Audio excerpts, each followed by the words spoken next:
क्या आप जानते हैं कि तंत्र और योग की जड़ें कहाँ से आती हैं?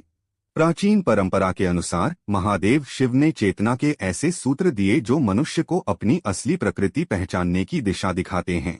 कश्मीर के ऋषि वसुगुप्त को ये सूत्र प्राप्त हुए, जिन्हें बाद में शिव सूत्र कहा गया। सदियों बाद ओशो ने इन सूत्रों पर गहराई से बोलते हुए उन्हें आधुनिक मन के लिए समझाया। उनकी व्याख्या के अनुसार ये सूत्र किसी धर्म का उपदेश नहीं, बल्कि चेतना का विज्ञान है जो देखने, सोचने और जीने के ढंग को बदल सकते हैं। पहला सूत्र है चैतन्यमात्मा, अर्थात चेतना ही आत्मा है। ओशो समझाते हैं कि हम अक्सर खुद को शरीर, नाम, पहचान या अपने विचारों से जोड़ लेते हैं, लेकिन शिव सूत्र कहते हैं कि हमारी असली पहचान वह जागरूकता है जो इन सबको देख रही है। शरीर बदलता है, विचार आते जाते हैं, भावनाएं उठती और शांत हो जाती हैं, लेकिन जो इन सबका साक्षी है वही असली मैं है। जब व्यक्ति इस साक्षी भाव को अनुभव करना शुरू करता है, तब उसके भीतर एक गहरी शांति और स्वतंत्रता पैदा होती है। ओशो के अनुसार यही आध्यात्मिक यात्रा की शुरुआत है। दूसरा सूत्र है ज्ञान बंधन, यानी ज्ञान भी बंधन बन सकता है। पहली नजर में यह अजीब लगता है, क्योंकि हम सोचते हैं कि जितना अधिक ज्ञान होगा उतनी अधिक स्वतंत्रता मिलेगी। लेकिन ओशो बताते हैं कि यहाँ ज्ञान का मतलब वह जानकारी है जो हमने सिर्फ सुनकर या पढ़कर जमा कर ली है। जब मन उधार की धारणाओं से भर जाता है, तब वह वास्तविक अनुभव को देखने से चूक जाता है। इसलिए आध्यात्मिक मार्ग में कभी कभी अनलर्न करना जरूरी होता है।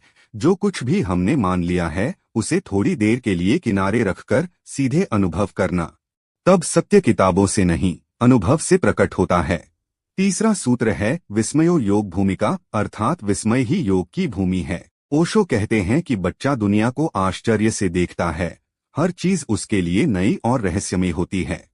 जैसे जैसे हम बड़े होते हैं, हम सब कुछ जानने का दावा करने लगते हैं और वह विस्मय खो जाता है।